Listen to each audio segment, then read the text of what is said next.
Salut à tous et bienvenue sur la chaîne ZSTB Racing. Je vous accueille aujourd'hui pour dénouer un problème d'ESP sur une Audi A3 modèle 8P 2003 qui vont jusque 2006.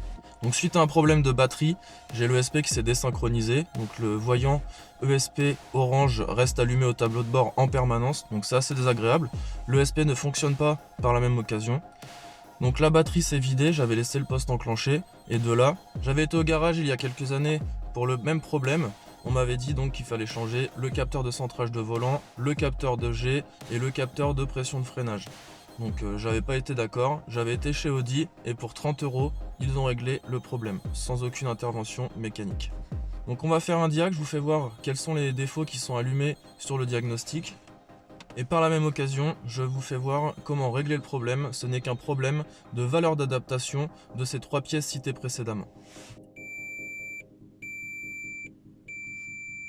Donc on peut voir ici capteur de pression de freinage, réglage de base adaptation absent, capteur d'angle de direction, même chose, capteur d'accélération latérale, même chose. Donc vu qu'ils sont en permanent, c'est vrai qu'on peut se dire qu'il faut changer les 3 pièces, mais en réalité quand on va voir un petit peu plus loin donc dans le réglage de base, on peut s'apercevoir ici qu'on a initialisation du capteur d'angle de braquage, compensation 0 du capteur d'accélération latérale, compensation 0 du capteur de pression de freinage. Test de fonctionnalité de l'ESP. Il va falloir faire un par un dans l'ordre pour éteindre le voyant. Donc on va te faire voir.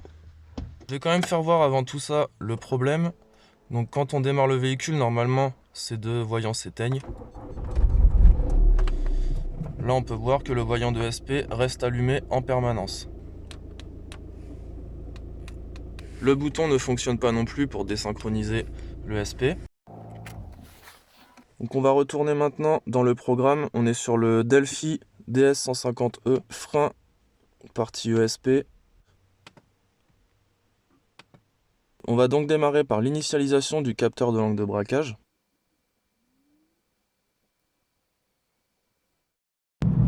Fonction achevée.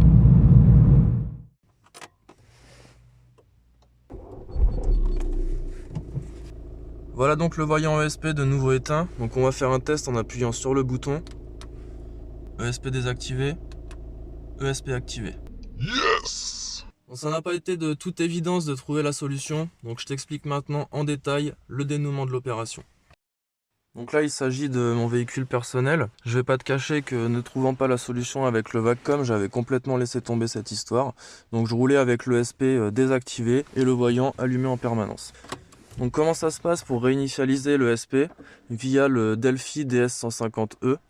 Donc on va déjà référencer le bon véhicule. Ici on est sur une Audi A3 modèle 2003-2013, donc celle-ci est de 2003, équipée d'un BKD AZV. Donc on va se présenter dans la section freinage ESP.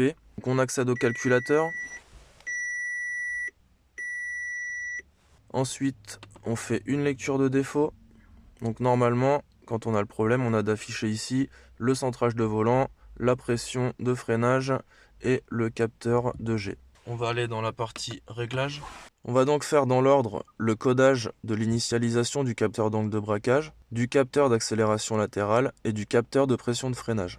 Si on va dans l'initialisation du capteur de braquage, on voit ici qu'il nous propose d'entrer donc le logging pour accéder au calculateur. J'avais pas bien compris ça au début.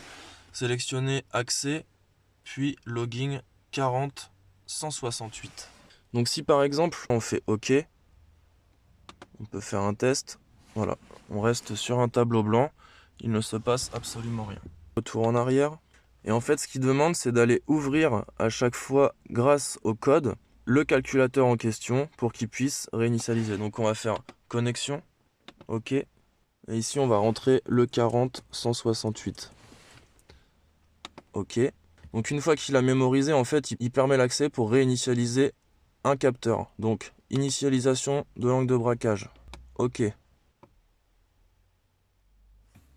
Ah merde. On peut voir ici à présent qu'une valeur apparaît. Adaptation OK 0%. Donc on revient en arrière. On va maintenant passer sur l'accélération latérale. Je permets l'accès en rentrant le code 40 168 une nouvelle fois. et je me dirige sur le capteur latéral. OK. On voit donc ici que la valeur apparaît. Adaptation, OK. Moins 0,24 mètres secondes. On passe donc à la pression de freinage. On permet l'accès. Logging 40-168. OK. Et je me dirige vers pression de freinage. OK. La valeur a apparu. Adaptation, OK, 0,41 bar. Donc de là, on fait retour. Le SP est maintenant resynchronisé. Donc on va sortir du calculateur, couper le contact, redémarrer.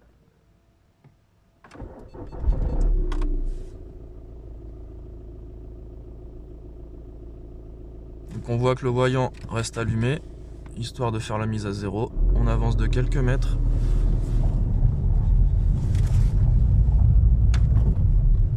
Et le voyant s'éteint. Donc on s'étonne pas à ce moment-là, la direction devient dure. On recoupe le contact. Il est maintenant l'heure de finaliser l'opération en faisant les butées de direction. Donc il suffit simplement de démarrer. Donc là on a une direction lourde, on va braquer à fond sur la droite, on compte jusque 5. À fond sur la gauche. On compte jusque 5. Et on se remet sur le point milieu central. Voilà, on sent que là ça s'est débloqué. Ensuite, je recoupe le contact. Pied sur le frein, je redémarre. Et voilà. Ma direction assistée est de nouveau en place. Donc on va faire un petit tour du véhicule, je vais te rappeler les symptômes. Donc suite à un problème de batterie, le véhicule avait le voyant ESP qui restait allumé en permanence. Donc très désagréable à conduire avec le voyant ESP qui reste là en permanence allumé. Donc j'avais consulté différents garages qui m'ont dit qu'il fallait changer les 3 capteurs. En réalité, ce n'était qu'une réinitialisation comme je m'étais imaginé. Chez Audi, et que les mecs, ils ont mis 5 minutes pour réinitialiser ça. Ils m'ont pris 30 balles. Donc voilà, je me doutais bien qu'il n'y avait pas du tout les 3 capteurs à changer. Donc le chantier a été réalisé Avec brio. Donc si tu as des questions, n'hésite pas. Il faudra de toute façon pour régler le problème se munir d'un diagnostic. Le Delphi DS 150E est vraiment intéressant, accessible à tout le monde et pas cher. Donc je t'ai fait voir la procédure. À une prochaine sur ZSTB. Ciao, bonsoir.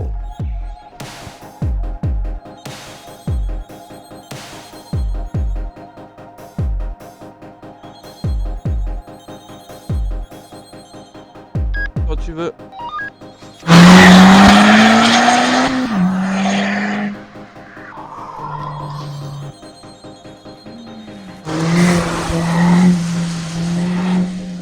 C'est bon.